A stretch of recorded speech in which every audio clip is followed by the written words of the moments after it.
Radio Forest Podcast.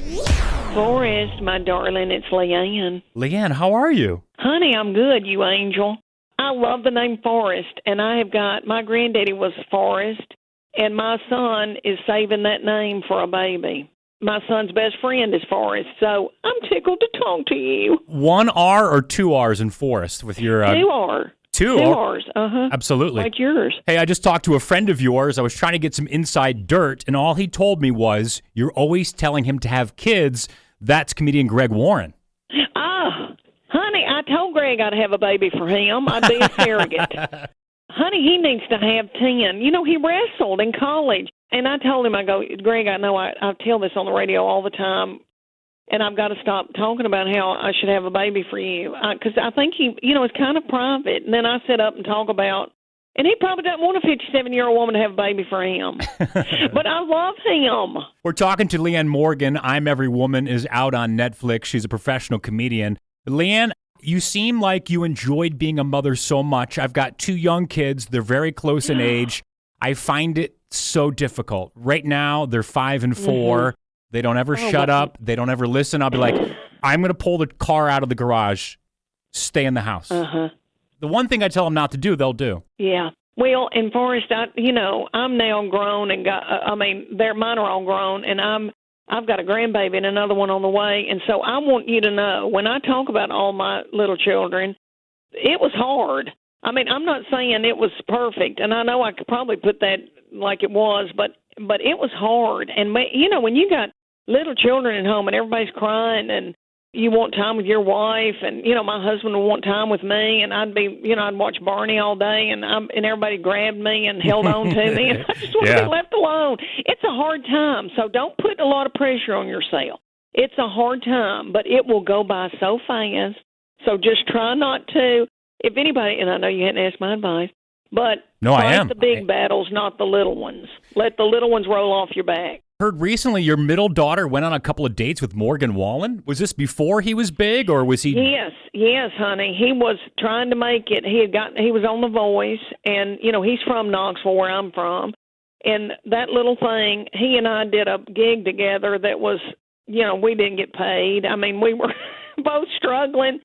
And we were in the back. I was eating cheese, and I listened to him. I thought he was wonderful, but I remember thinking, oh, my gosh, the country music business is so hard, that little thing. He needs to just – I didn't mean to squash his dreams, but I was like, this is going to be too hard. And because there's so many talented people, that you'll never know who they are. There's so many talented – how is he going to break through? And then, honey, he broke through. But, yes, they went on a couple of dates. She was at UT. And she thought he was darling, but, it just kind of fizzled. But, yeah, he took her to the Chipotle on the Strip on Cumberland Avenue. Very classy.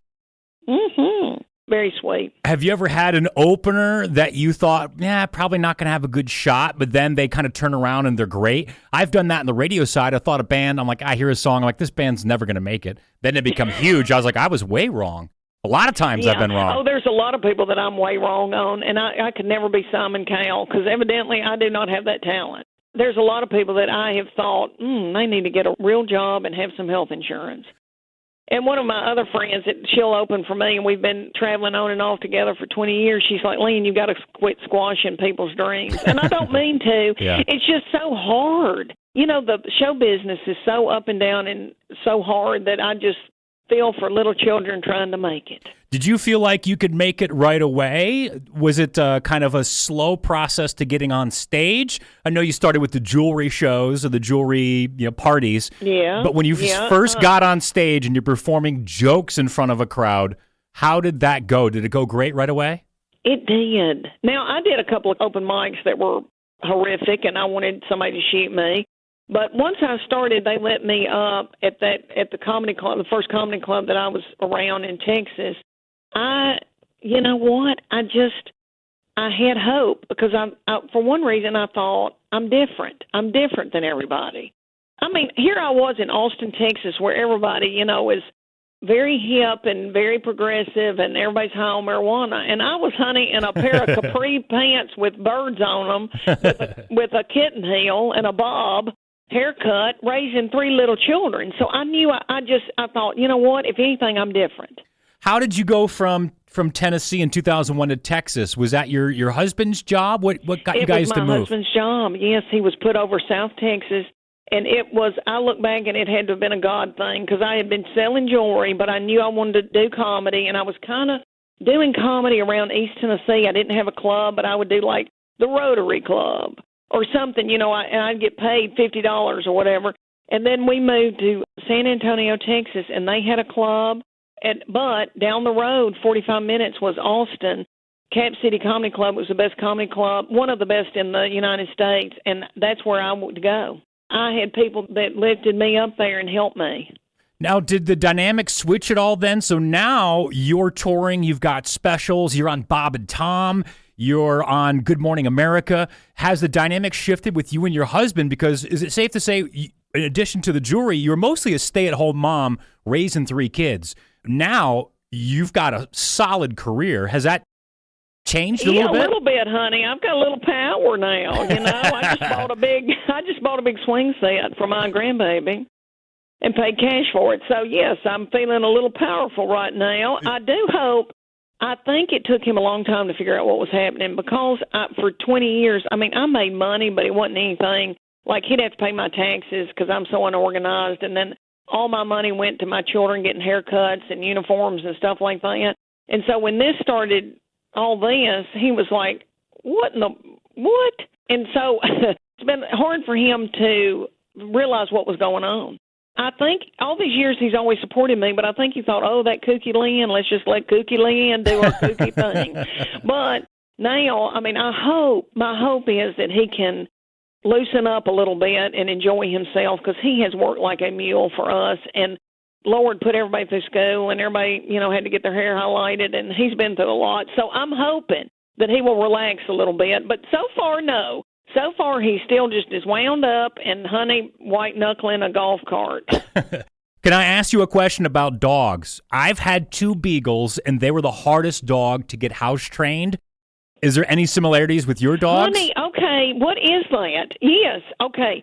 I had a dachshund, and I'm wondering if I just can't train dogs, because she was not good about, of course, she gotten heavy and old, and then she peed all the time in the house. The old beagle, we got him when he was a puppy, and he did all right for a long time and was pretty good. Got trained by an older dog that we were babysitting. And then now, as an old man, he hikes his leg. You cannot bring in a Target bag or anything that he doesn't feel like he has to go mark. Just driving us nuts. And then the little beagle, I think she was trained. She was rescued. When we got her, she came in here and thought, this is a big toilet. I can go anywhere I want to. Is it just the beagle breed, you think, or is it my fault? Here's my philosophy. I think because they're bred to be hunting dogs, I think they're just that outdoorsy, nature-inducing dog. So mine were like, I'm in a kennel. I'm like, no, this is the house. This is not a kennel. This is not the yard. This is not the woods. You're not hunting rabbits. Everything's outdoors and I can pee on it. But do you think they're precious, though? Absolutely, yeah. I love them. I had a dog. I had one named Smokey and one named Trigger. Yummy. Okay, I've got Gigi and Augie. And Augie's an old man, but he still feels good and is going and doing. And then Gigi's really the hunter. She gets out in her yard and kills rabbits and brings them in the house. And they're both precious. Tell me about your deal with Vanity Fair. With the lingerie, is it your own line? Are you contributing money? I know there's something involved with like charity, and you're really involved. Oh, my darling, I need my own line. I would come out with my own big panties and a big supportive bra without a wire in it. I hate a wire. But no, Vanity Fair, listen to how sweet this was.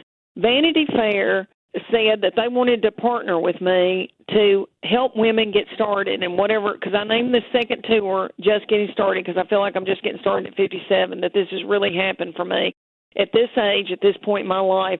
And they want to help women in midlife that may want to, go back to school or start a business, give them seed money to do whatever they want to do. They're going to pick 5 women so people can apply. Right now, you can apply on VanityFair.com. You can nominate a friend or you can say yourself. And they are going to pick women and help give them money to get started in whatever they want to do. Is that not precious? Yeah, I think it's a great idea. I do too, and I'm thankful to be a part of it. They are so sweet, and they're sending me panties and bras. You ought to see how many I've got. And they know me. They know I like a good high-cut brief. Your son, was that him introducing you on your new special now on Netflix? Yes. That's my boy. He's 29. He's the one that's got my grandbaby. So did he come out and do a couple of jokes, or did he just come out and say, here's my mom? No. Oh, Lord, no, honey. He was scared to death to do what he did. He introed me, and I just thought that was so special. And, no, he's never done anything on stage. All my family came out, and his wife and my baby, my grandbaby, they all came out at the end. Now, my youngest is, all my kids, I think, are funny and got a good sense of humor, but she's funny. And people ask her when I do clubs or whatever, they'll go, Tess, just get up and do 3 minutes. Just give us 3 minutes. Just try it. And she's like, no, I don't have a spray tan. So she could, I think she could do this business. I don't think she wants to. But, it's a daunting thing. And not everybody's crazy enough to get up and do this. And so she's so far she has not done her first 3 minutes. Now, you talk a lot about your family, your husband, your kids, your town, growing up, raising the kids, and all that stuff. So I imagine anybody that comes within proximity of you is like, oh, Leanne, I've got the best thing for you. Wait till you hear this funny story. You should put it in your act. That's got to happen all the time, right? It happens all the time. And, one of them that I thought, I really just don't feel like I can tell somebody else's story. I don't know. It doesn't feel authentic to me. But people give me some of the funniest things. And there was one where a woman said that her little boy played t-ball, and he was running the bases and fell, and there was a dead possum that had atrophied. I don't know what you call it, atrophied, but it had claws, and it was just stuck in the grass. And that got hooked onto that little thing's uniform, his back, and he was running with a dead, oh my gosh, atrophied possum around and I thought, that sounds like something that would happen to me on a t-ball field. You had that t-ball story, right? Did one of your kids poop on the field? Yes, my middle child went and pooped on the t-ball field, and I had to get a stick and flick it into the woods because I was afraid somebody was going to step in it. That was one of the. When people say to me, oh, I've got little children and I feel desperate and all that, I think, oh, my Lord, when my husband would be out trying to sell a trailer somewhere and wouldn't come to the t-ball field until the last minute and because he was trying to make a living for us, and I would be wrestling these 3 children. One would be on the t-ball field, unhappy, didn't really want to be out there. We forced him to play. Then the middle one doo-dooed out there, and then the baby was, she would have been, a year to 18 months old. She was going through somebody's purse in the bleachers. It was. I just remember thinking, I'm never going to have a minute of peace again in my life. That's how I remember feeling. It's like I was fighting in Beirut. And I've noticed on Twitter, you listed as mom, wife, comedian in that order. That's got to be on purpose, right? Is that how you see yourself and how you want to present yourself? Yes, my darling, I do. Oh, I have been a mama. Even through all this 20-something years of doing comedy, I was so lucky I got to put them first. That meant that I didn't, I couldn't do clubs every week, and I had to take another path to do this business. But I got to raise them. And somebody said to me the other day in Hollywood, they said, Leanne, you've got the best of both worlds. You've got to raise these children and have a family. And then now this is happening to you when they don't need you, like they did growing up. Because I could not have toured and done what I'm doing now if they were little. There's no way I couldn't have raised them. So I've got the best of both worlds, and I appreciate every minute of it every day. It's crazy. And how was taking care of your parents during the pandemic? That had to have been bittersweet, right? Like to spend the time with them, but it's also scary. Yeah, I was, the COVID was frightening, and I was worried to death about them, and I couldn't tour. They had announced this big tour. It was the biggest thing that ever happened to me, and I was looking so forward to it. And then they said, you can't go, because of COVID. But I did. I got to take care of my little mom and daddy, and they're doing great. They're 80, and my dad will be 83. I had some precious time with them, and they come and stay with me. My house is handicapped for them, and, so they're doing great. I'll tell them you ask about them. I'm Every Woman, now on Netflix. Leanna Morgan, she does not have her own line of panties, but she is doing a lot of... Maybe I will. I think it's a great jacket. That would be a great idea. Thank you so much for talking to me today. I can't wait to see you on the road. Thank you, my angel, and tell my Greg Warren I love him. Will do. All right. Bye, doll.